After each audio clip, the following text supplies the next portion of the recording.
Shri Swami Samarth. Sonam lifestyle चॅनलवर तुमचं मनापासून स्वागत आहे. नमस्कार मित्रांनो, तुमचे स्वागत आहे. मित्रांनो, आज हा व्हिडिओ शेवटपर्यंत नक्की पहा, कारण आज आपण अशा एक अत्यंत शक्तिशाली आणि दैवी वनस्पतीबद्दल सविस्तर माहिती जाणून घेणार आहोत, जिचा प्रभाव थेट तुमच्या नशिबावर, पैशावर, आरोग्यावर आणि मानसिक शांततेवर पडतो.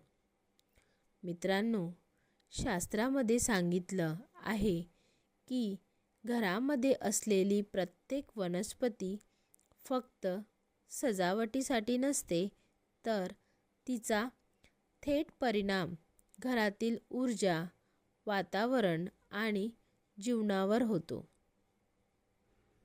आज आपण ज्या वनस्पतीबद्दल बोलणार आहोत, तिला वेगवेगळ्या नावांनी ओळखलं जातं. गोकर्णी, कृष्णकांता, विष्णुकांता, अपराजिता. गोकर्ण वनस्पतीचे धार्मिक महत्त्व खूप आहे. मित्रांनो, ही वनस्पती भगवान श्रीहरी विष्णूंना अतिशय प्रिय आहे. शास्त्रानुसार ज्या घरामध्ये गोकर्णीची योग्य पद्धतीने लागवड केलेली असते, त्या घरामध्ये नकारात्मक शक्ती प्रवेश करू शकत नाही. या वनस्पतीमुळे घरामध्ये सकारात्मक ऊर्जा वाढते, कुटुंबामध्ये शांतता, समाधान आणि प्रेम टिकून राहतं आणि हळूहळू लक्ष्मीची कृपा सुरू होते. मित्रांनो, जर तुमच्या जीवनात पैसा टिकत नसेल, कमाई असूनही बचत होत नसेल, कर्ज वाढत चाललं असेल, व्यवसायात नुकसान होत असेल, तर गोकर्णीची लागवड अत्यंत लाभदायक ठरते. शास्त्रानुसार गोकर्णीमुळे धन प्रवाहातील अडथळे दूर होतात आणि घरात संपत्ती टिकून राहते.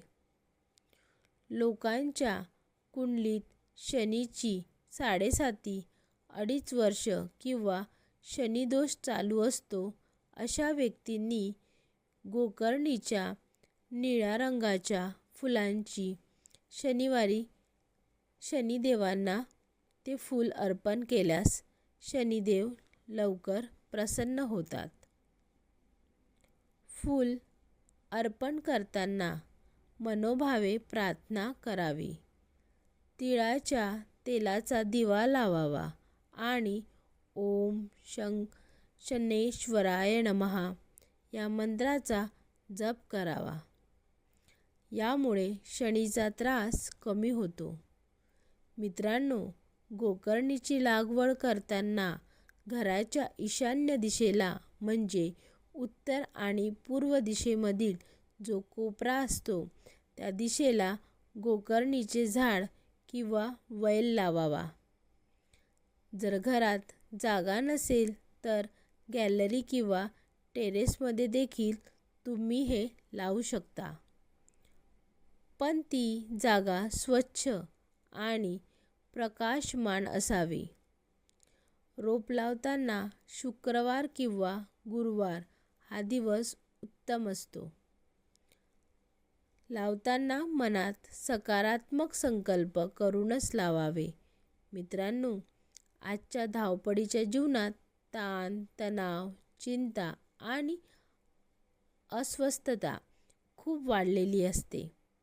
गोकर्णीचं झाड घरात असल्यामुळे मनाला शांतता मिळते, नकारात्मक विचार कमी होतात आणि घरात सकारात्मक कंपन निर्माण होतात. मित्रांनो, शुक्रवार, अमावस्या किंवा गुरुवार या दिवशी गोकर्णीच्या फुलांची पूजा केल्यास आणि देवघरात ते फूल अर्पण केल्यास विशेष शुभ फलप्राप्ती होते. फूल पाणी आणि श्रद्धा हेच खरे उपाय आहेत. मित्रांनो, व्हिडिओ आवडला असेल तर चॅनलला सबस्क्राईब करा, लाईक करा आणि कमेंट करायला विसरू नका. श्री स्वामी समर्थ.